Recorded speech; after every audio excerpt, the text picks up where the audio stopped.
Bienvenue au journal Pacifique, Madame, Messieurs, à la une de l'actualité. La voiture de la radio-télé Pacifique a été gazée par des agents de l'ordre lors d'une manifestation antigouvernementale à Port-au-Prince le 10 février. L'équipe de reportage qui se trouvait dans le véhicule l'a évacué de justesse. Le DDO de la police nationale, Paul Ménard, s'est entretenu avec des journalistes en sa bureau. Il en a profité pour présenter ses excuses suite à l'incident du 10 février. Des membres de l'opposition encouragent la mobilisation antigouvernementale. Ils annoncent une énième manif le 14 février prochain dans la capitale. Des militants proches du pouvoir se positionnent en faveur d'un dialogue franc et constructif avec l'opposition pour dénouer la crise.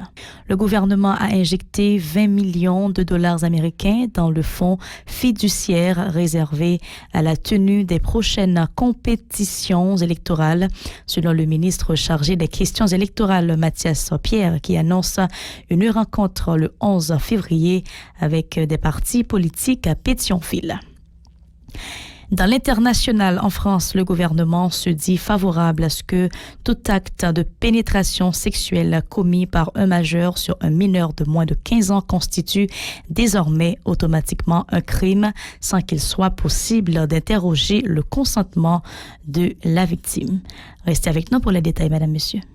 Si vous jugez que cette vidéo est intéressante, n'hésitez pas à liker et partager la vidéo. Et surtout, n'oubliez pas de vous abonner à cette chaîne et activer la cloche de notification pour ne pas louper aucune de nos vidéos. Merci de votre fidélité. Voici le développement du journal. La voiture de la radio-télé Pacifique a été gazée par des agents de l'ordre lors d'une manifestation antigouvernementale à Port-au-Prince le 10 février. L'équipe de reportage qui se trouvait dans le véhicule l'a évacué de justesse.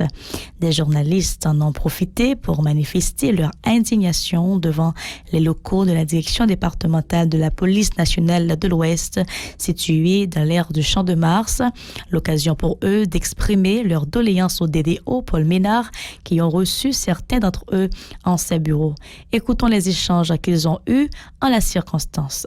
Comme journaliste, ils ont empêché nous de faire travail.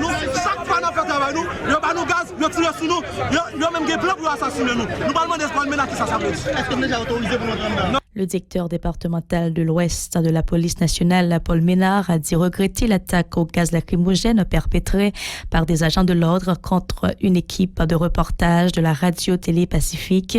Il a promis de prendre des dispositions en vue d'éviter la répétition de tels actes. Écoutons ses propos. Ça fait mal du tout. Quel était pour côté, quel était Pétionville, tout ça on dit, bon, ça qu'on connaît, dit Pacifique toujours live, tout journaliste a une image. Donc, là, il fait pour ça. Je ne garantis pas que la image, ça fait que toujours été gardé pour feedback. Nous, nous sommes en réagir, battez-nous. Donc, après, là, à côté de ça, nous dit, bon, ceux qui fait métier d'audio, pour la police nationale en travail, la police nationale, l'institution qu'on a là, on va faire un jeune dans l'image. Et donc, pour nous, on parler avec nous, une manifestation non notifiée, c'est pas les non notifiés, les forces publiques doivent bloquer l'accès et si que tel bagaille, ils disperser. Ne va pas que il vient dans limite que et toujours qu'on dit monsieur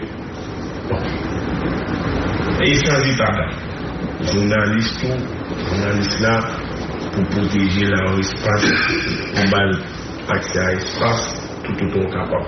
Moins de journalistes ont reçu des blessures superficielles lors de la manif du 10 février à Port-au-Prince, convoquée par des étudiants de l'École normale supérieure, une structure de l'Université d'État d'Haïti, pour dénoncer la persistance de l'insécurité dans le pays.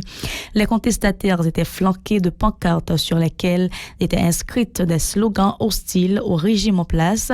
À l'avenue John Brown, les agents de l'ordre ont fait un usage abusif de gaz lacrymogène afin d'éparpiller les protestataires suivants. Journaliste campé, lancé gaz là sous journaliste. Journaliste campé, lancé gaz là sous journaliste. Voilà, sous journaliste, monsieur lancé gaz lacrymogène, mesdames, messieurs. Et nous faisons groupe, nous campons, nous passer, et bien, citoyens lui-même qui faut égalisation journaliste, mesdames et messieurs. On a parlé là, la lui lui-même pratiquement, il est pratiquement, la lui est pratiquement encore là.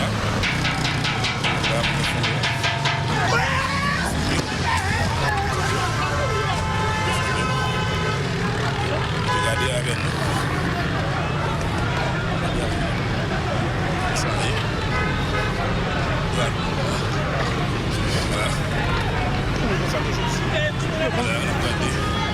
Regardez, monsieur, la police pour continuer à faire usage du gaz lacrymogène.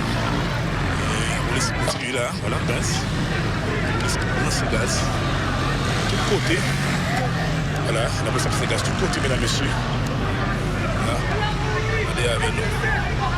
La police lance le gaz de tout côté là. Voilà. Sur la même lancée, le coordinateur du mouvement des organisations populaires pour une nouvelle alternative à Moupan, Jackson Etienne, invite le pouvoir et l'opposition à aplanir leurs différends dans le cadre d'un dialogue franc et constructif. C'est la seule alternative viable face à la conjoncture, préconise activiste qui a salué la réaction de la population qui a gardé son calme à l'occasion du 7 février. Hirsch, Résil et Weekends Moïse ont recueilli les déclarations de Jackson Etienne lors d'une conférence de presse le 10 février. Écoutons. Nous-mêmes, dans l'unité force populaire, MOPAN, MMKB, nous prenons la presse matin et non, population haïtienne, non. Parce que son message, il faut nous bailler avec messieurs dames, opposition.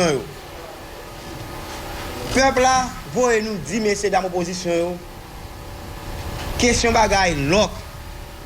Question bagaille barricade, question déchoucaille, question violence, yo pas la donne encore. Si yo besoin de faire violence, c'est yo même, madame yo, petit yo, famille yo. Peuple a dit, messieurs dames ça yo. Année ça, pour faire tourner une année de dialogue qui pour déboucher sur un pacte de gouvernabilité.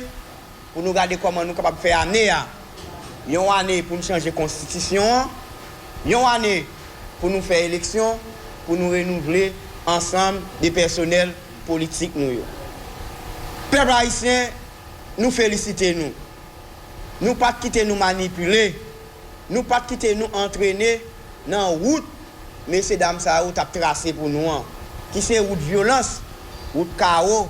Parce que pour ça, messieurs, dames, ça a préparé pour 7 février. Et bien, le peuple a dit, mais pas la donne. Ça a montré système, ça.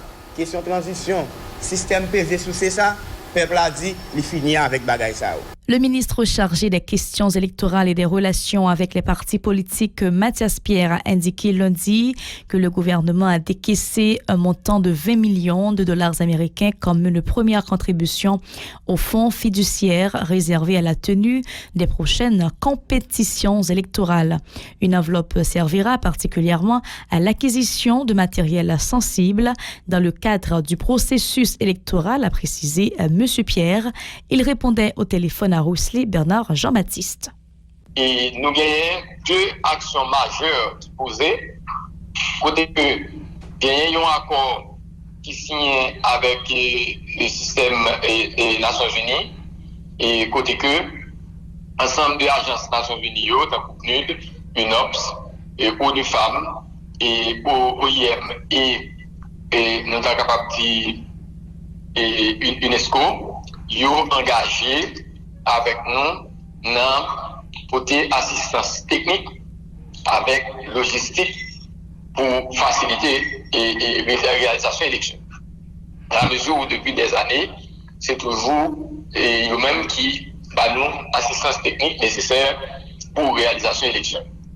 Et à cause ça, ici, entre le PM, le ministre de la Planification et le PNUD, et hier, quand le président a annoncé il gagné les premiers 20 millions de dollars, qui c'est les premières tranches de contribution à Haïti à fonds fiduciaire, ça veut dire les basket funds là, côté décaissé pour permettre et faciliter l'acquisition de matériel non sensible qui pour permettre le processus à lui-même de démarrer.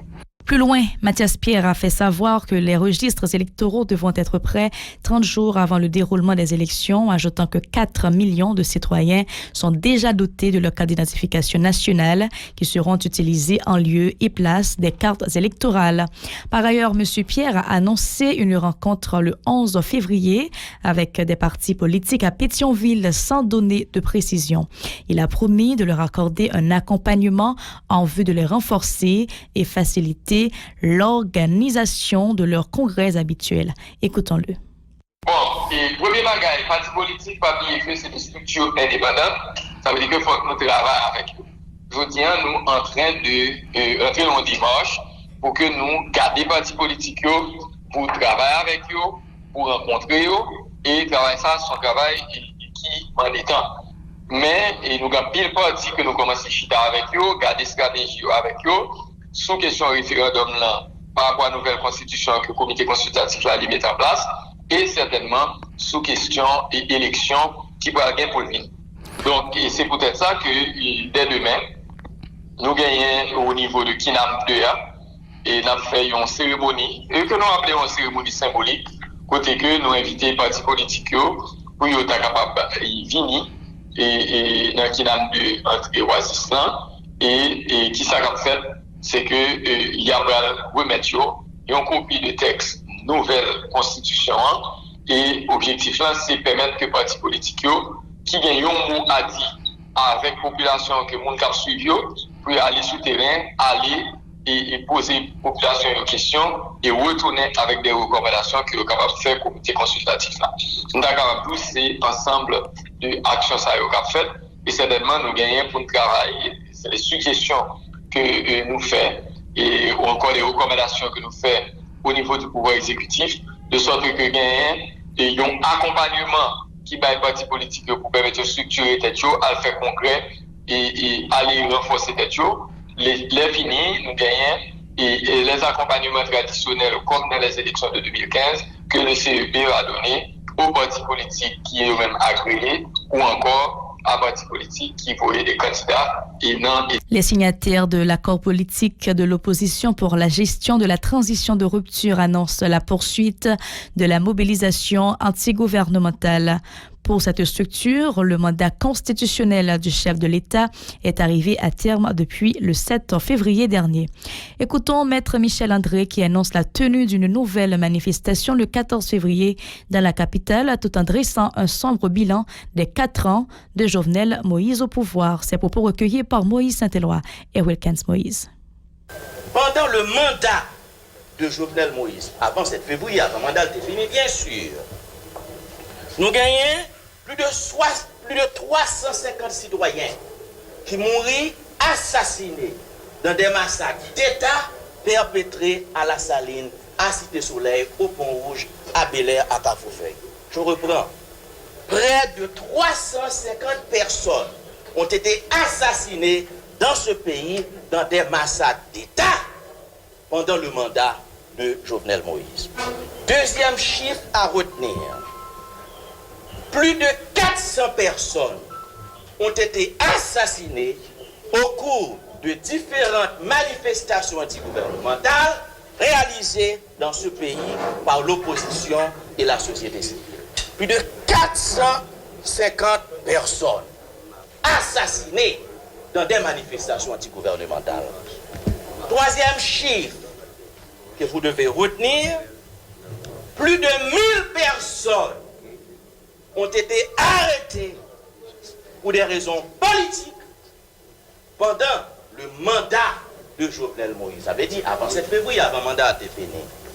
Et dernier chiffre que vous devez retenir en termes de bilan de cette répression, il y a plus de 100 personnes aujourd'hui qui se retrouvent derrière les barreaux de la République pour des raisons politiques. Nous avons plus de 100 prisonniers politiques qui croupissent dans les prisons de Jovenel Moïse. Voilà le bilan de la répression.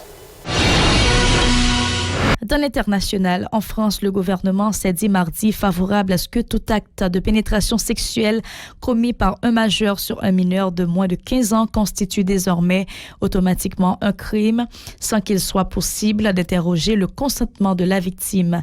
Alors que les témoignages de violences sexuelles sur mineurs se sont multipliés ces dernières semaines sur les réseaux sociaux, notamment sur le hashtag MeTooInceste, l'exécutif français souhaite changer la loi et agir vite.